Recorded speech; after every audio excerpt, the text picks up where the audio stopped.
Lesson 57, Back in the Old Country. We'll talk about going back to one's hometown in this text. Now first, listen and answer this question. Did the narrator find his mother's grave? 作者找到了他母亲的坟墓吗？ I stopped to let the car cool off and to study the map. I had expected to be near my objective by now, but everything still seemed alien to me. I was only 5 when my father had taken me abroad, and that was 18 years ago. When my mother had died after a tragic accident, he did not quickly recover from the shock and loneliness. Everything around him was full of her presence, continually reopening the wound. So he decided to emigrate. In the new country, he became absorbed in making a new life for the two of us, so that he gradually ceased to grieve. He did not marry again, and I was brought up without a woman's care. But I lacked for nothing, for he was both father and mother to me. He always meant to go back one day, but not to stay. His roots and mine had become too firmly embedded in the new land. But he wanted to see the old folk again, and to visit my mother's grave. He became mortally ill a few months before we had planned to go, and when he knew that he was dying, he made me promise to go on my own. I hired a car the day after landing, and bought a comprehensive book of maps, which I found most helpful on the cross-country journey, but which I did not think I should need on the last stage. It was not that I actually remembered anything at all, but my father had described over and over again what we should see at every milestone, after leaving the nearest town, so that I was positive I should recognize it as familiar territory.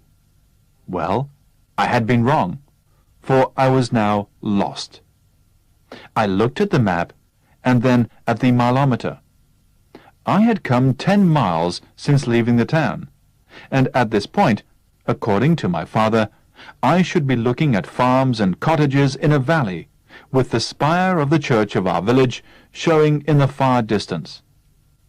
I could see no valley, no farms, no cottages, and no church spire, only a lake. I decided that I must have taken a wrong turning somewhere. So I drove back to the town and began to retrace the route, taking frequent glances at the map. I landed up at the same corner. The curious thing was that the lake was not marked on the map. I felt as if I had stumbled into a nightmare country, as you sometimes do in dreams. And, as in a nightmare, there was nobody in sight to help me. Fortunately for me, as I was wondering what to do next, there appeared on the horizon a man on horseback, riding in my direction.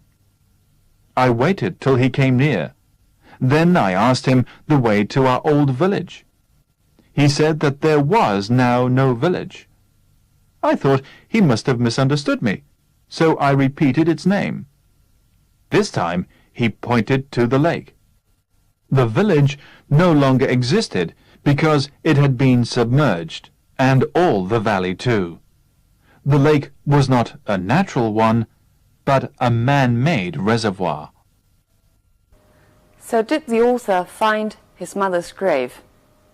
No, he didn't, because the village had been submerged by a man-made reservoir. This text is a first-person narrative, telling us about the author's own experience in going back to his hometown.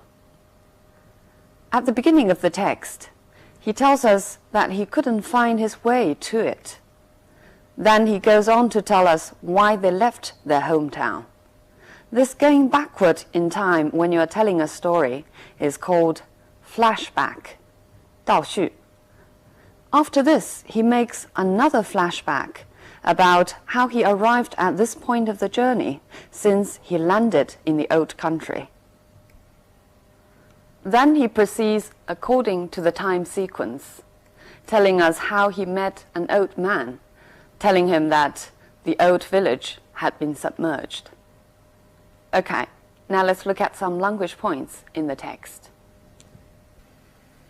I stopped to let the car cool off.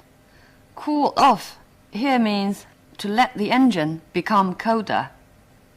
Let's look at more examples. After a morning in the sun, he likes to cool off in the sea, or cool down in the sea.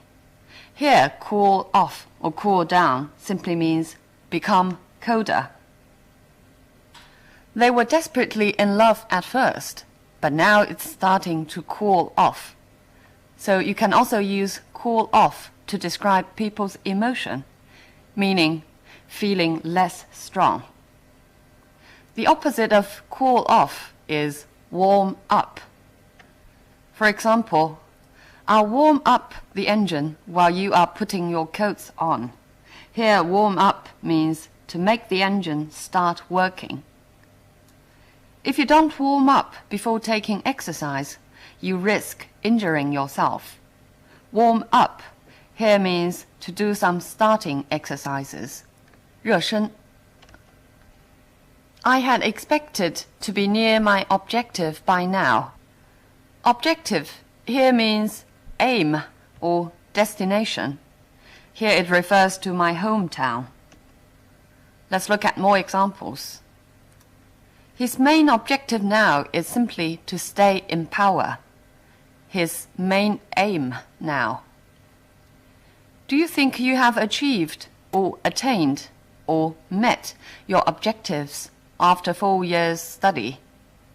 达到目标, we can use these verbs to go together with objectives. Science is usually concerned only with objective facts that can be proved. Objective here is used as an adjective. It's the opposite of subjective. 客观. Everything still seemed alien to me. Alien here means strange, unfamiliar. Let's look at more examples of the meaning of alien. The country had an alien government imposed on it by force. Alien here is being used with its basic meaning, foreign. When I first went to New York, it all felt very alien. Alien here means the same as the one in the text, unfamiliar, strange. I find the idea of sending young children to boarding school totally alien. Here, alien means totally unacceptable. 把很小的孩子送到寄宿学校，这个主意觉得不可接受。Everything around him was full of her presence. Presence here is used to refer to the feeling of somebody still being around in a certain place, as if his mother was still alive and around. Look at one more example. His daughter's presence seemed to fill her empty room.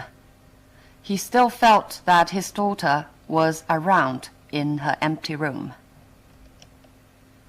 Continually reopening the wound. It's used figuratively, meaning still reminding him of the sadness of the loss of her. Look at this example. She refused to talk about the incident, saying it would only reopen an old wound. It would only remind her of the unhappiness. So he decided to emigrate. To emigrate means to move out from a certain country.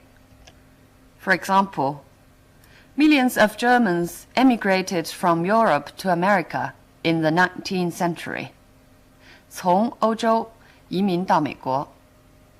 The opposite direction, we use the verb immigrate, which means to move into a country and settle down. For example, he immigrated into Canada last year. If you move into a certain country or a certain place, but live there only temporarily, then you can use the verb migrate. For example, Many farm workers migrate into big cities each year to look for work at harvest time. In the new country, he became absorbed in making a new life. Absorbed here means attentive or concentrating on.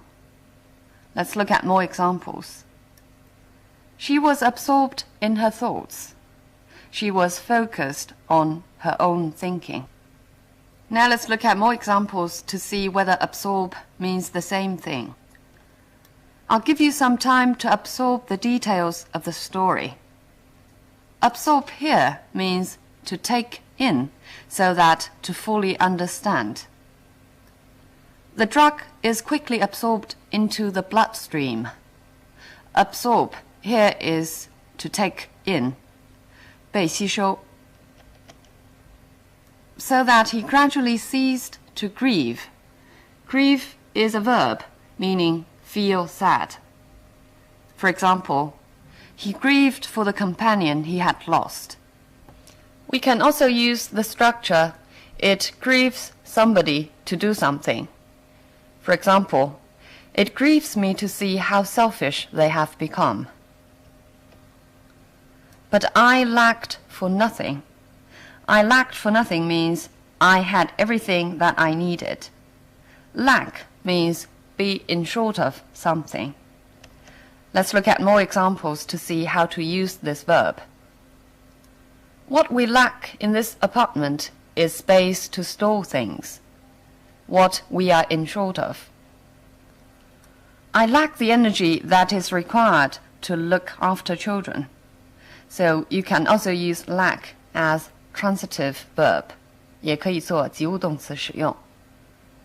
Lack can also be used as a noun. For example, lack of sleep had made him irritable. And lacking is the adjective. For example, he's totally lacking in authority of any kind. 完全缺乏不管是什么样的权威或者威严. His roots and mine had become too firmly embedded in the new land. Be embedded means be fixed very deeply. For example, the thorn was embedded in her thumb. 她的手指头扎刺了. We can also use embed figuratively. For example, the discrimination against women was deeply embedded in the society. Deeply embedded means deep-rooted. He became mortally ill. Mortally here means fatally. For example, the soldier was mortally wounded. Fatally wounded. But in this example, apparently the criticisms mortally offended him. Mortally means very seriously offended him. I hired a car and bought a comprehensive book of maps. Comprehensive means complete and inclusive. For example, he has written a fully comprehensive guide to Rome, meaning a very complete guide. We will offer you a comprehensive training in all aspects of the business. A comprehensive training means a training in every aspect, an all-inclusive training. A comprehensive university refers to that kind of university including both science and arts. 综合性大学. Which I didn't think I should need on the last stage. On the last stage refers to the last part of his journey to the hometown. Stage means a special period of development, 一个阶段. For example, the project is in its final stage and should be completed in a month. Is in the last period of time of development. Our relationship is going through a difficult stage at the moment. Our relationship is experiencing a difficult time. I've been looking for a job for so long that I've reached the stage where I don't care what I do. So long that I've reached that kind of time when I don't care what kind of job I would get. My father had described over and over again what we should see at every milestone. Milestone is a stone or post at roadside to mark the distance, 里程碑. It can also refer to a very important event in a person's life or in history. For example, he felt that going to university was a real milestone in his life. Going to university was really a very important event in his life. So that I was positive I should recognize it as familiar territory. I was certain. Let's look at more examples to see the different meanings of positive in different contexts. Are you positive that you saw me lock the door? Are you sure that you saw me lock the door? It's great being with her because she's got such a positive attitude to everything. Positive here means hopeful or active attitude, 一种积极的态度. He's HIV positive. Positive can also be used to refer to the test result. 它是人体免疫缺损病毒阳性. I should recognize it as familiar territory. Territory basically means the area of a country, 领土. It can also refer to any kind of field or area. For example, the UN is sending aid to the occupied territory, 被占领的领土. His study is forbidden territory to the rest of the family. 他的书房对其他的家庭成员来讲 is a forbidden territory. It's some place that the other members are not allowed. Medieval literature is his territory, is his major field. 他的专业领域. There was nobody in sight to help me. In sight means nobody around at present to help me. Let's look at more examples. When we arrived, there wasn't a soul in sight. Simply means there wasn't anybody around. Peace is now in sight. Here in sight means very close, approaching. The opposite of in sight is out of sight. In English, there's a saying, out of sight, out of mind, meaning so long as you don't see something, you won't think about it. 眼不见心不烦. Get out of my sight, meaning get away.